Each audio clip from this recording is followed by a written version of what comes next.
하나님 말씀 누가복음 1장 26절부터 35절까지 말씀입니다.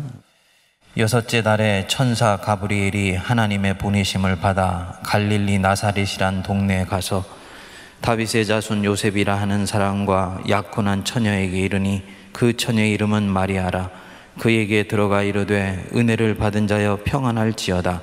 주께서 너와 함께 하시도다 하니 처녀가 그 말을 듣고 놀라 이런 인사가 어찌함인가 생각하매 천사가 이르되 마리아여 무서워하지 말라.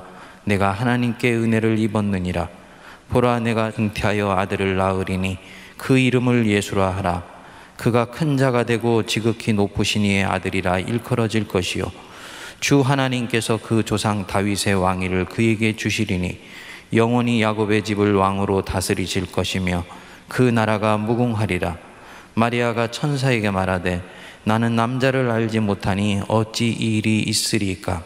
천사가 대답하여 이르되 성령이 네게 임하시고 지극히 높으신 이의 능력이 너를 덮으시리니 이러므로 나실 바 거룩한 이는 하나님의 아들이라 일컬어지리라. 아멘.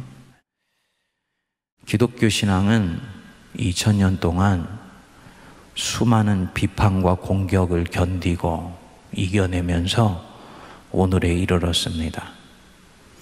초대 기독교 때 기독교 신앙인들을 가장 괴롭혔던 공격 중에 하나가 기독교 음모설이라는 것이었습니다. 기독교 신앙이 역사적 사실에 입각하지 않고 역사의 사실을 왜곡하고 미화하고 은폐하고 심지어 포장하여서 세상에 그럴싸하게 보인 것, 그게 기독교 신앙인들이 믿는 신비고 기적이다, 이렇게 본 것입니다. 그래서 예수는 실제 살았다가 부활하신 것이 아니고 잠시 숨을 멎게 하는 약을 먹고 죽은 것 같이 보였다가 다시 깨어나는 것이다, 이렇게 얘기를 했습니다. 이런 얘기부터 시작해서 막달라 마리아가 예수님과 내연관계에 있었다 등등, 오늘 우리 정통신앙인에게는 차마 입에도 담기 힘든 음모론을 퍼뜨려서 공격을 했습니다. 2006년에 영화로도 나온 다빈치 코드 아시죠? 바로 이 소설은 소설로 시작된 건데 이런 소재로 만들어진 작품입니다. 그리고 이 음모론의 핵심에 동정녀 마리아 설이 있었습니다. 예수 동정녀 탄생설이에요. 이 기독교 음모론에 의하면 예수님은 동정녀에게서 난 것이 아니고 사실은 요셉과 마리아의 사이에서 태어난 아들이다. 결혼해서 관계를 맺어서 태어난 아들이다 라고 본 것입니다. 어떻게 남자를 알지 못하는 여자가 아이를 낳을 수가 있냐? 그것은 생물학적으로 도저히 맞지도 않고 받아들일 수도 없는 불가능한 일이다 라고 공격을 한 거지요. 성도님들 중에는 설교 때 제가 이런 얘기를 하는 자체가 불편하게 느끼실 수도 있습니다만 좀 더 한번 생각해 보십시오. 내가 지금 믿고 따르고 고백하고 있는 이 신앙이, 이 진리가 어느 날 갑자기 하늘에서 떨어져서 내 손에 턱 쥐어진 것이 아니고 이 세상에 있는 수없이 많은 비난과 악의적인 공격, 질시, 정죄, 이런 것들을 다 견뎌내고 극복하고 논쟁에서 살아남은 가운데 내게 진리로 와닿아 있다라는 것입니다. 만일에 이 진리가 그 수많은 적들의 공격을 이겨내고 내 손에 참진리로 쥐어진 것이다라는 걸 알게 되면 이 진리가 얼마나 소중하고 위대한 것인지를 더욱더 우리가 체감하게 되는 것이지요. 이 성령으로 잉태되어 동정녀 마리아에게서 나시고 이 예수 동정녀 탄생은 그만큼 믿기 어려운 것이고 진리로 고백하기가 힘들다는 말입니다. 오늘날에도 사도신경을 할 때 다른 고백은 다 따라 하는데 바로 이 대목에 가면 기독교인들 중에서 이 고백을 하지 않고 침묵하는 그런 성도가 있다고 얘기를 합니다. 그만큼 성령으로 잉태되어 동정녀 마리아에게서 나시고라는 이 고백은 실제로는 일어나기가 불가능한 일이라고 생각하는 것이죠. 초대교회 때부터 지금까지 그러합니다. 그렇지만 사도적 신앙은 성도들에게 이 고백을 꼭 하라고 그렇게 요청을 합니다. 왜냐? 사실이기 때문입니다. 사실이기 때문에. 기독교에서 주장하는 모든 기적과 신비는 사실이기 때문에 수없이 많은 음모론에도 불구하고 살아남아서 오늘 우리에게 전해지는 것입니다. 사실이기 때문에 결국은 살아남은 것이에요. 그렇지 않으면 초대교회 지극히 미약한 생명의 씨앗과 같은 때에 이 외부의 공격의 된소리를 견뎌낼 수가 없었을 것입니다. 그런 면에서 하나님이 천지를 만드셨다. 동정녀 마리아에게서 나셨다. 예수께서 부활하셨다. 이 부분들은 모두가 역사적으로 사실이기 때문에 오늘날까지 살아남아 있는 보석 같은 진리라는 것들을 여러분들이 믿으실 수 있게 되기를 바랍니다. 사실이냐 아니냐가 뭐가 그리 중요하냐? 그것이 담고 있는 의미를 우리가 정확하게 알면 되지. 이렇게 얘기하는 사람들이 있습니다. 그것은 이 사도신경을 무슨 철학이나 사상으로 생각하는 거예요. 의미가 중요하다고 얘기하는 것은 사상의 세계에서나 철학의 세계에서나 하는 말이고, 신앙에서는 이것이 사실로 받아들이고 있느냐 아니냐는 엄청나게 중요한 부분입니다. 왜냐? 사실일 때에야 내가 거기에 내 실존을 던질 수 있기 때문입니다. 예수가 부활하셨다? 의미가 중요하죠, 목사님. 그렇게 믿는다면요, 그렇게 믿고 있는 사람의 신앙은 머리까지는 갈 수 있어요. 조금 더 들어가면 가슴까지는 갈 수 있습니다. 하지만 예수 부활 때문에 자기 인생을 걸 수는 없습니다. 바로 이 동정녀 탄생도 그런 부분들이에요. 사실이기 때문에 거기에 우리가 생과 사를 건 믿음을 걸 수 있고, 결국은 자기 실존을 여기에 온전히 던질 수 있는 것이죠. 그래서 바로 이 사도신경을 지키기 위해서 순교까지도 기꺼이 감행할 수 있는 이런 믿음이 교회의 믿음으로 형성될 수가 있는 것입니다. 성령으로 잉태되어 동정녀 마리아에게서 나시고, 이게 무슨 뜻을 그러면 가지고 있는 것이냐? 이게 사실인데 이게 무슨 뜻을 가지고 있느냐? 첫 번째로 하나님이 실제로 사람이 되어 우리 가운데 오셨다는 뜻입니다. 잉태되어 나시고 사람에게서만 일어나는 일이죠. 그러니까 하늘에 계신 하나님, 우주의 우주도 다 담지 못하는 이 크고 놀랍고도 광대한 분이 실제로 사람이 되어 이 땅에 오셨다는 얘기예요. 이것은 역사적인 맥락을 가지고 있었습니다. 초대교회 때 가현설이라는 것이 있었습니다. 예수를 이들은 홀령적 존재로 믿었습니다. 예수께서 이 땅에 오신 것도 육체로 오신 것이 아니고 영으로 오신 것이며, 예수께서 부활하신 것도 육체로 부활하신 것이 아니라 영으로 부활하신 것이다. 이들은 이렇게 믿는 이유가 있었습니다. 영은 선하고 순결한데 육은 더럽고 불결한 것이다. 그런데 어떻게 하나님의 아들이 더러운 육체를 갖고 태어나실 수가 있냐? 그분은 영으로 오신 것이다. 이렇게 믿은 것입니다. 물론 이것은 이단으로 정죄받았지요. 하지만 당시에 강력한 영향력을 가지고 있었습니다. 그런데 기독교 신앙은 이 신앙관을 거부하면서 예수가 실제로 몸을 가진 인간으로 오셨다는 거예요. 이거는 그 당시로서는 굉장히 소수파의 진리였는데 기독교가 확장되어 가면서 이것이 오늘날에는 상식처럼 되어버린 부분들입니다. 뭐냐면 그만큼 몸이 중요하다는 것입니다. 몸을 천시하고 가볍게 여기고 영혼만이 중요한 것이다 라고 생각하는 것은, 그것은 바른 기독교 세계관이 아니고 신앙관이 아닌 것이지요.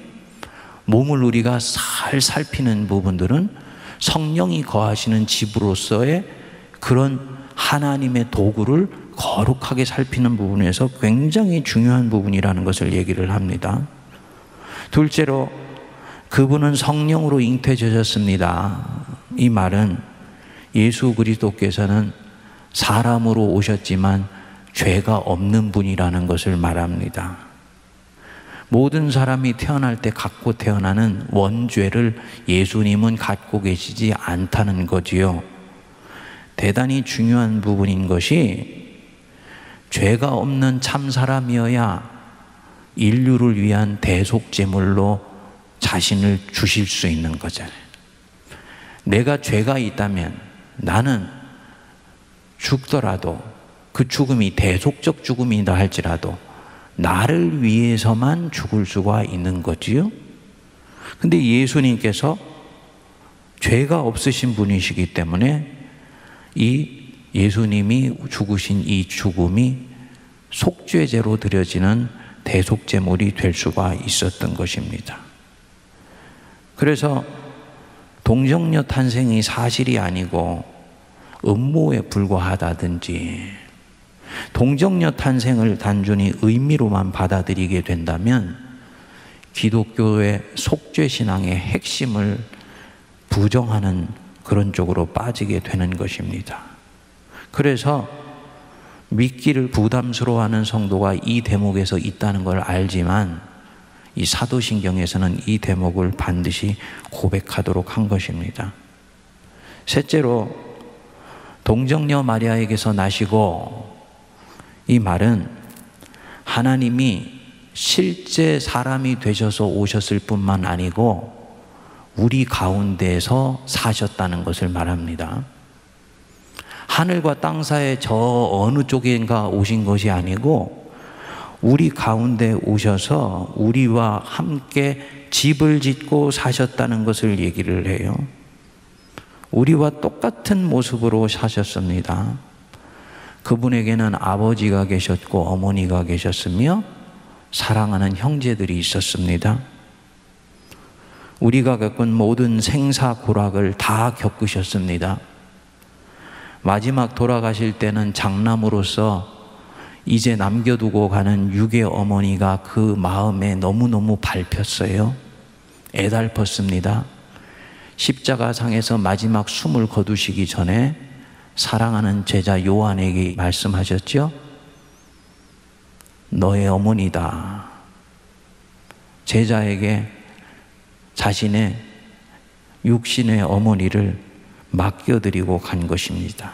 그만큼 인간으로서 산다는 것이 갖고 있는 희로애락, 모든 감정들, 아픔들, 기쁨들을 다 겪으신 분입니다.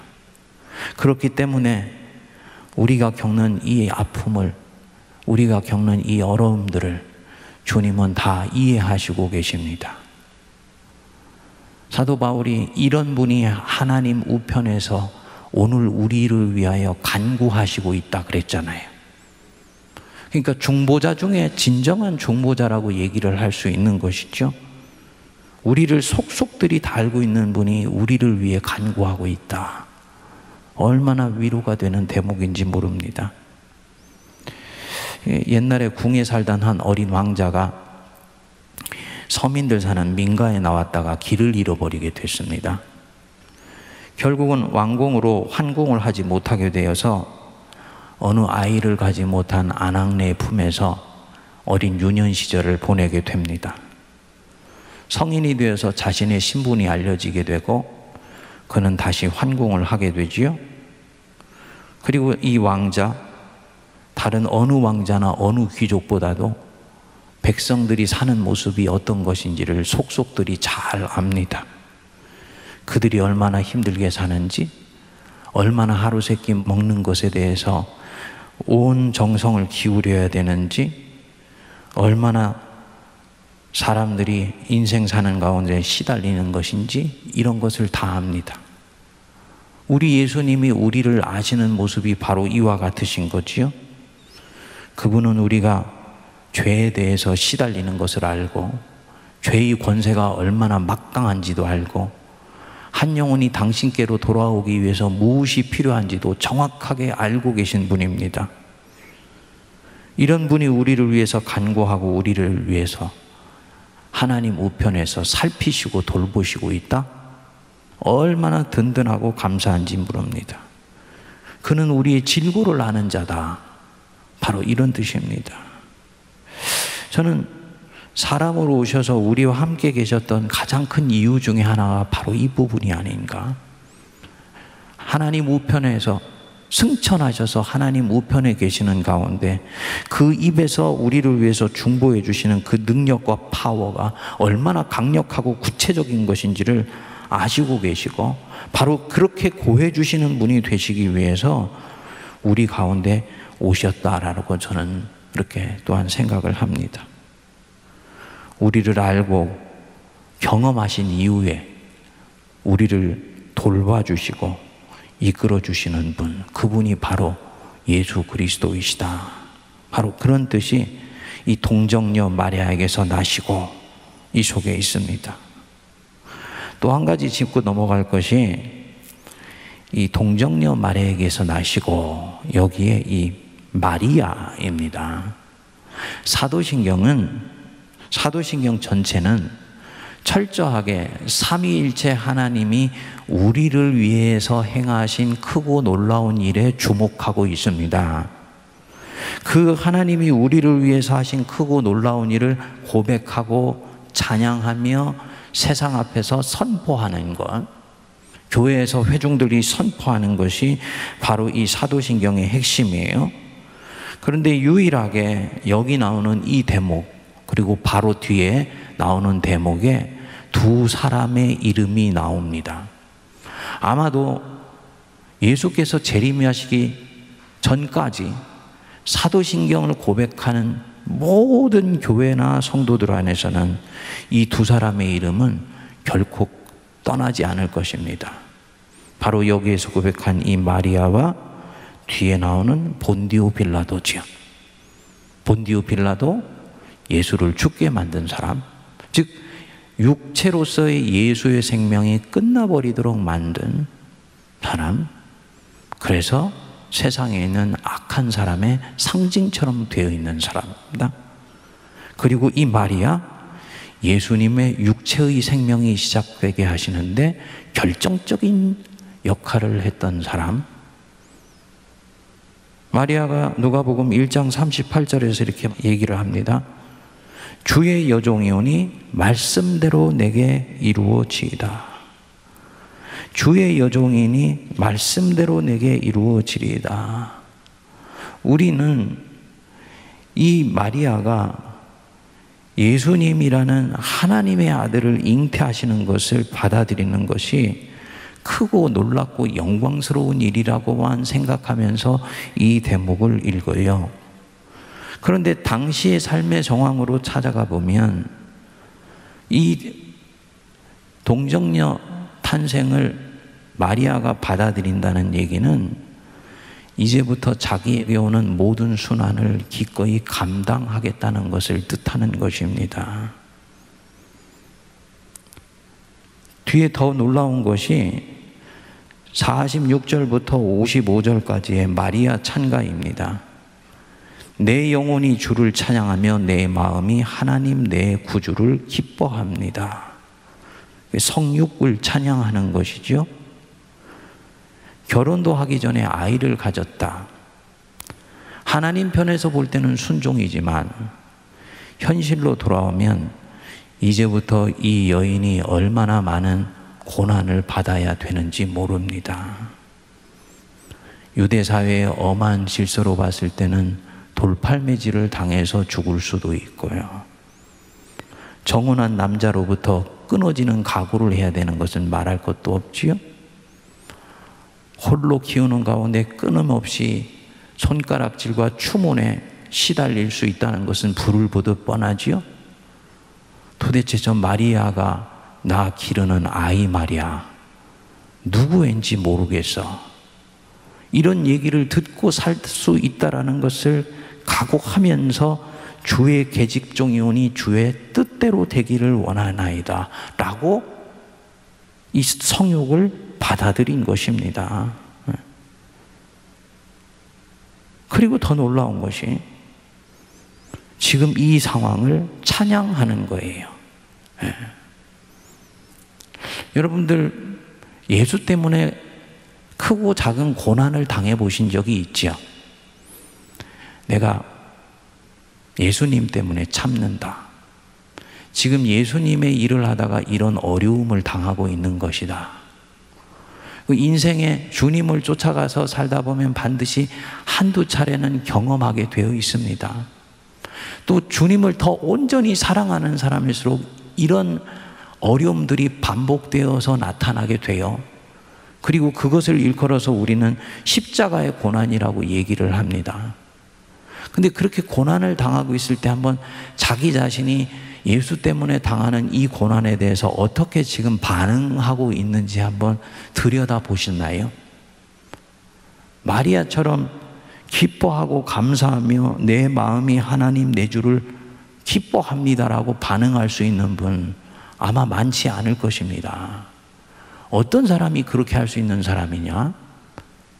성령에 의해서 완전히 그 인생과 영혼이 장악되어 있는 사람, 하나님으로 꽉 차 있는 사람.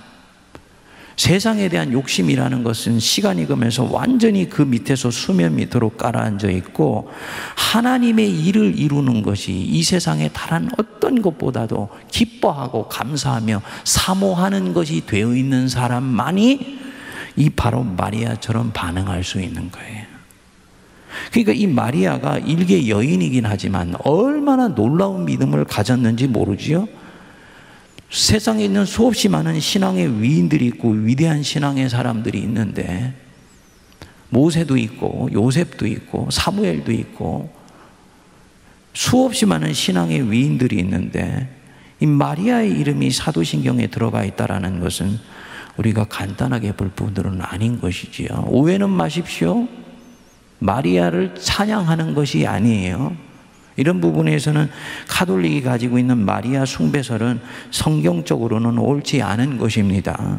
이 사람의 신앙이 아름다운 것이다라는 것을 말하는 것입니다. 무엇을 제가 말씀드리는 것이냐? 하나님이 이스라엘을 위해서 지금 행하시고 있는 크고 놀라운 일이 무엇인지를 정확하게 가늠하고 있으면 이 마리아처럼 반응하는 것이 가능하다는 것입니다.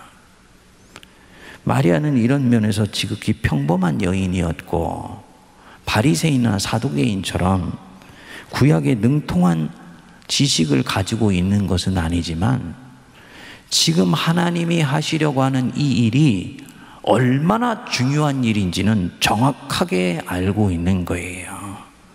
그렇기 때문에 자신이 당하는 인간적 고통은 자신을 쓰셔서 크고 놀라운 일들을 이루어 나가는 부분에 비하면 그것에 참여하고 있는 기쁨에 비하면 아무것도 아닌 것이 될 수가 있는 것이지요. 사도신경 속에 있는 보물을 깊이 깨달아가면 이 마리아 같은 아름다운 순종이 가능합니다. 한 사도신경 강의에 이런 얘기가 있습니다. 사도신경은 고백하는 사람에게 한 번도 어떻게 살으라고 말하는 적이 없다. 자기가 믿고 있는 것만을 순전하게 고백하라고 말한다.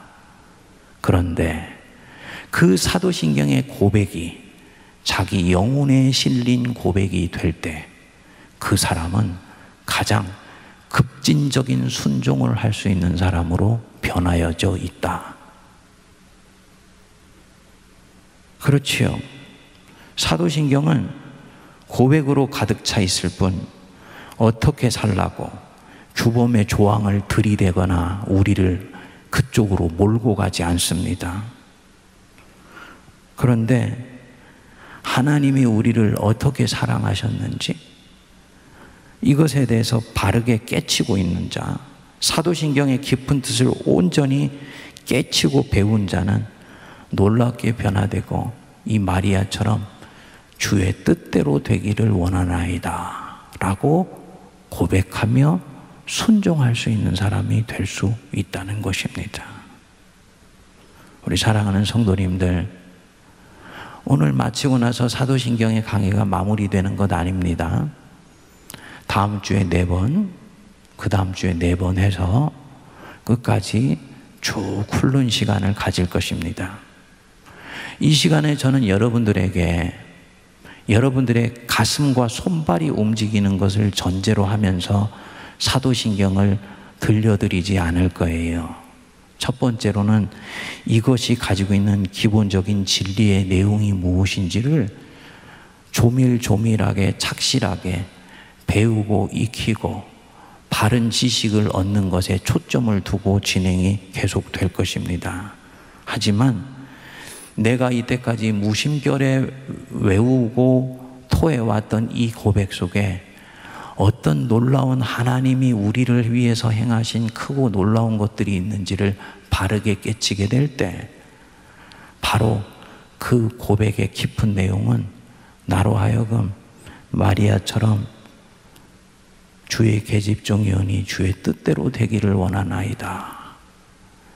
자기가 당하고 있는 어려움에 또 하나의 짐이 지워진다 할지라도 오히려 하나님을 찬양하며 기뻐하며 그분의 구속 역사에 기쁨으로 참여하는 새로운 사람으로 우리를 이끌어 갈 줄 믿습니다. 그 놀라운 은혜가 우리에게 임하여서 이 한 해 사도신경의 고백이 우리 자신의 진정한 고백이 될 수 있게 되기를 바랍니다. 그리고 먼 시일이 지나기 전에 우리도 이 마리아처럼 순종하는 믿음을 가지고 있는 사람이 되게 해달라고 이 시간에 함께 기도할 수 있게 되기를 바랍니다.